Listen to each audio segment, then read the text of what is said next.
Fala galera, beleza? Léo Azevedo aqui do canal Papo de Vascaíno, passando aqui para te dar um bom dia, desejar aí para você uma ótima semana, né? Terça-feira, hoje, dia 30/7, e a gente vai trazer algumas notícias aqui nesse primeiro vídeo, né, do canal Papo de Vascaíno para vocês. Algumas notícias importantes sobre o Vasco da Gama, para que você fique alerta e não caia em fake news, beleza?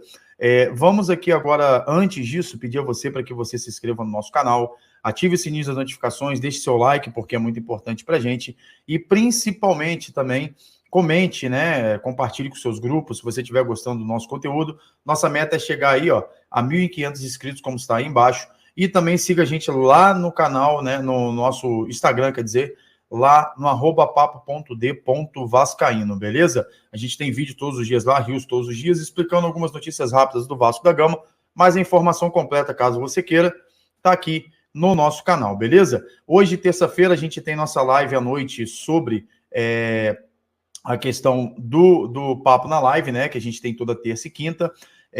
Na próxima semana, na próxima quinta-feira, a gente terá aí o arquiteto, né? A gente vai trazer um arquiteto do escritório aí, que trabalha no escritório do Oscar Niemeyer, para poder a gente debater os assuntos relacionados a São Januário, mas também nós vamos debater aqui o assunto sobre o estádio do Flamengo, onde vai ser ele no Rio de Janeiro, vai trazer alguns transtornos e vocês vão entender isso claramente vindo do arquiteto lá, que a gente vai trazer e vai anunciar para vocês aqui. Mais tarde na live a gente conversa mais um pouco sobre isso, mas fato é que a gente vai conversar bastante sobre São Januário, sobre os impactos de São Januário, e sem dúvida nenhuma a gente vai estar aí trazendo na quinta-feira agora também, se tudo der certo, mais um convidado também especial. Então, seja, quinta-feira que vem, o nosso amigo arquiteto aí do escritório do Oscar Niemeyer, para a gente debater tanto São Januário quanto a questão que envolve o Rio de Janeiro aí na questão de locomoção, de trânsito, de tudo isso, quanto também essa semana a gente vai estar trazendo um assunto importante na quinta-feira também. Hoje o Papo na Live é comigo e a gente vai debater muito o Vasco da Gama à noite, valeu? Então, dito isso, quero pedir a você para que dê atenção até o final do vídeo. Não saia desse vídeo antes de ouvir a última notícia aí, porque algumas situações relacionadas ao jogo da Copa do Brasil estão acontecendo e você vai ficar por dentro aqui, vindo do canal Papo de Vascaíno, tudo bem? Vamos lá, então. Primeira notícia é que saiu aí nas mídias aí, né, que o Vasco teve emprestado o avião aí da Leila Pereira, que a Leila Pereira está querendo comprar o Vasco e por isso emprestou. Voltou aquela situação toda relacionada à Crefisa que tinha saído um tempo atrás. Bem, para quem não lembra, surgiu a possibilidade do José Lamáquia, que é o esposo da Leila Pereira, o dono da Crefisa, comprar o Vasco. Ele negou essa afirmativa, assim também como a Leila Pereira negou, e eles recuaram nessa questão por mais que quisessem, devido ao Palmeiras, em respeito ao Palmeiras, tá? Enquanto a Leila Pereira estiver ali no Palmeiras, dificilmente comprará o Vasco. A eleição do final do ano no Palmeiras, se eu não me engano, e a Leila precisa aí, né, não ter conflitos, e ela está certíssima nisso, o esposo dela também certíssimo nisso. Eles são amigos íntimos do Pedrinho, nesse sentido, muita amizade com o Pedrinho. Negócios aí podem acontecer com o Pedrinho, não relacionados somente ao futebol, mas em outras áreas. E com isso, o Vasco locou para o jogo contra o Grêmio, lá em Chapecó, o avião da Leila Pereira. Para você entender, a Leila não emprestou nada ao Vasco, né? A Leila não doou nada ao Vasco, a Leila não fez isso porque quer comprar o Vasco, não. A Leila Pereira fez isso porque ela tem uma empresa de fretamento, que é exatamente esse avião, que custou cerca de 370 milhões de reais, para poder fazer fretamento para futebol. E é isso, somente isso. Ou seja, qualquer time que queira fretar o avião do Palmeiras é só entrar em contato com a empresa da Leila Pereira, e isso vai acontecer, que o avião não é do Palmeiras, é da Leila Pereira, para fretamento de voos de times de futebol, beleza? Então, esclarecido esse ponto, não caia nessa aí de que a Leila Pereira vai querer comprar o Vasco porque emprestou o avião. Não teve empréstimo. A situação do Vasco é exatamente essa. Ela tem uma empresa de locomoção, o Vasco tinha interesse de fretar o voo e fretou o voo com ela e ponto. Se as negociações foram com desconto, se houve empréstimo dela para o Vasco, por amizade a Pedrinho, não importa. A realidade é que é o fretamento e isso não tem nada a ver com a questão de compra do Vasco pela Crefisa, beleza? Então, esquece isso. Vai vir novos investidores, sem dúvida nenhuma, nesses próximos 3 meses aí, mas a Leila Pereira e a Crefisa, nesse momento, com o seu José Lamáquia, está descartada, beleza? Como no futebol tudo pode acontecer, mas dificilmente esse ponto acontecerá.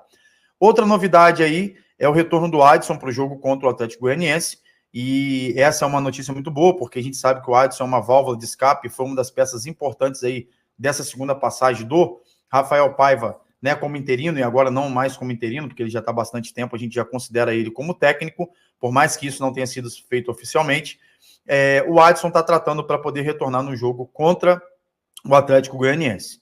Então, vamos contar com o Adson, mas a gente pode ter uma baixa aí muito grande nesse jogo, que talvez seja o Maicon.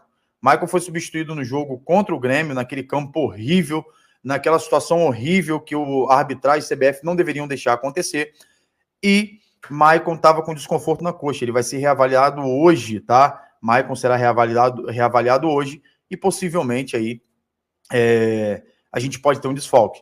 Não espere aí que talvez o Maicon esteja pronto para o jogo. Se ele for, ele vai no sacrifício. Então, se já estava ruim o negócio com Maicon e Léo, talvez possa piorar nesse sentido do jogo, não querendo amedrontar o torcedor, mas sendo realista, com Rojas e Léo na zaga. A gente precisa entender o jogo como ele é, são 2 partidas, então, ou seja, são 180 minutos de jogo, a gente não pode dar mole, a gente precisa sair com resultado positivo lá do campo do Atlético Goianiense para poder chegar no Rio de Janeiro no próximo jogo e empurrar eles, amassar eles com a nossa torcida. A realidade é essa. Tá? Então o Vasco tem tido um histórico positivo contra o Atlético Goianiense, vamos ver se isso vai se manter, e a gente espera muito que o Maicon possa jogar, porque entre ele e Léo, sem dúvida nenhuma, ele ainda tem sido mais regular na zaga ali do Vasco da Gama. João Vitor machucado, se Maicon tiver machucado, a gente só tem aí Léo e Rojas para a zaga, e tem os meninos da base, mas não sei se o Rafael Paiva vai querer arriscar em colocá-los durante esse jogo, beleza? Essas notícias foram dadas aí, e a situação do Michael. O Michael está rescindindo com o Al Hilal para poder voltar ao Brasil, o sonho dele é voltar ao Brasil, e ontem foi noticiado por uma página corintiana que o Corinthians tem interesse, mas acha muito difícil, assim como o Vasco especulou-se dele vir para o Vasco. Realidade para vocês, o Vasco hoje, eu vou até fazer um vídeo explicando isso, não tem condições de pagar o salário, mais um salário alto relacionado ao Michael, a não ser que tenha algum investimento por trás disso. Por quê, Léo? O Vasco não tem dinheiro no cofre da SAF. Não entrou aporte. O dinheiro que tinha, a 777 tomou, a realidade é essa, levou embora. Tanto o dinheiro da antecipação da televisão, que a gente vai conversar mais tarde sobre isso, né, dos direitos de transmissão, como também a antecipação das parcelas lá relacionada ao Marlon Gomes. Então, tudo isso influenciou para que o Vasco hoje não tivesse dinheiro. Pedrinho está tirando leite de pedra. Então, não acredite você que a gente vai ter um jogador assim absurdamente caro. Michael custa muito o salário dele, por mais que não tenha taxa de transferência. E, além disso, o Flamengo tem opção no contrato, quando vendeu o Michael, em repatriá-lo. Então, ou seja, o Flamengo tem essa prioridade, basta saber se eles vão querer exercer nesse momento ou não, ou se vai liberar para algum outro clube comprar o Michael, definitivamente. Outros clubes interessados seriam o Cruzeiro, que também estaria interessado nessa jogada, e o Corinthians também está nessa briga. Então, assim, o Corinthians está com investidores e o Cruzeiro fazendo muitas contratações devido à nova gestão aí, que está investindo bastante também. Então, nesse contexto, a gente pode tentar entender que o Michael é um momento difícil para o clube. Pode acontecer, Léo? Pode, porque no futebol pode qualquer coisa. Talvez uma negociação mais avançada, algum investimento, mas não espere isso, tá? Sinceramente, não espere isso. A situação é essa nesse momento e a gente aguarda aí maiores informações para isso. E a última notícia desse vídeo que eu quero trazer para vocês é o seguinte: o Vasco enfrenta o Atlético Goianiense. O Atlético Goianiense liberou pouco mais de 3 mil ingressos para a torcida vascaína. Um ato até de um time pequeno fazer isso. O Atlético Goianiense já está há bastante tempo aí, Série A, Série B, Série A, Série B, e se apequenou fazendo isso, liberando tão somente isso. Olha, você está chorando porque a torcida vascaína não vai? Não, é direito deles fazerem isso. Porém, pensando pelo lado financeiro, eu acredito que o Atlético Goianiense ganharia muito mais se liberasse mais torcedores vascaínos, porque a torcida iria lotar o estádio e também iria fazer uma festa grande. Eu acho que eles ficaram um pouco chateados no último jogo, que o Vasco cantou a barreira vai virar baile lá, a torcida deu um show, tá, dentro do estádio do Atlético Goianiense, e isso acabou incomodando um pouco a diretoria. Pensando pelo lado técnico, né, ou do lado de pressão de torcida, você liberar menos ingressos pode ser um fator positivo para o seu time, desde que sua torcida lote o estádio. O que eu acho que não vai acontecer. Não desmerecendo a torcida do Atlético Goianiense, mas não tem como comparar a torcida vascaína com o Atlético Goianiense, com a torcida do Atlético Goianiense no sentido de proporções. O Vasco tem uma torcida imensa, o Vasco onde vai lota tudo, o Vasco é mundialmente conhecido por sua torcida. Então, nesse ponto de vista, o presidente talvez estivesse deixando de ganhar dinheiro, porque ele lotaria o estádio, teria mais consumo também no estádio relacionado a isso. Então, tudo que envolve a questão financeira, o Atlético Goianiense teria melhor. Relacionado aos ingressos, eu vi muitas páginas reclamando que são 72 horas do ingresso, aquela situação toda. Então, eu vou compartilhar para você aqui rapidamente, para que você possa ver que a presidência e a gestão do Atlético Goianiense estão corretos em liberar com 48 horas, tá? Isso foi falado em vários vídeos aí de youtubers, até mesmo vascaínos, falando isso no Instagram, mas é um erro, tá? Por quê? Vou te dizer por que é um erro. A questão do ingresso, ela tá aí com uma situação que o Estatuto do Torcedor, ele saiu de questão, tá? Não existe mais o Estatuto do Torcedor e ela virou a Lei 14.597, que é a Lei Geral do Esporte. E no seu artigo 143, diz o seguinte, que é a subseção, seção 2 dos direitos do espectador, subseção 1 dos ingressos, diz o seguinte, é direito do espectador, aqui ó, artigo 143, é direito do espectador que os ingressos para as partidas integrantes de competições em que compitam atletas profissionais sejam colocados à venda 48 horas antes do início da partida correspondente. A venda deverá ser realizada por sistema que assegure sua agilidade e que continua todos os outros artigos. Eu queria, os artigos não, os incisos, né? Eu queria falar com você sobre esse artigo 143, aonde as pessoas disseram, alguns espectadores falaram que pela Lei Geral do Esporte deveria ser 72 horas e o Atlético Goianiense estava usando de má fé. A primeiro momento eu pensei que também estivesse usando de má fé e se apequenando mais ainda com essa situação, mas não. Aí está o motivo do Atlético Goianiense ter liberado 48 horas antes.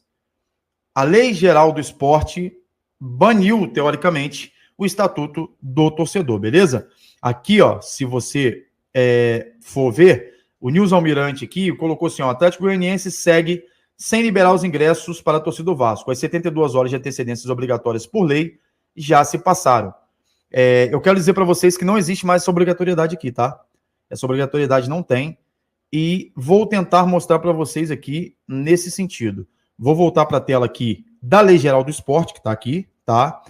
E vou colocar para vocês aí o Estatuto do Torcedor, para vocês verem a liberação dos ingressos, tá?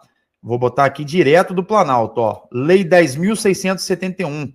Ela foi revogada, tá? Ou seja, ela foi banida aqui, ó. Nada que compete a essa lei, tá tudo riscado, tá vendo? Tudo riscado. O artigo 20, que fala sobre a questão de ingressos, é exatamente isso aí, ó. Artigo 20. Deixa eu chegar no artigo 20. É direito do torcedor que participe dos ingressos a partir do integrante de competições profissionais, colocando à venda até 72 horas. Aqui sim. Na lei do esporte, sim.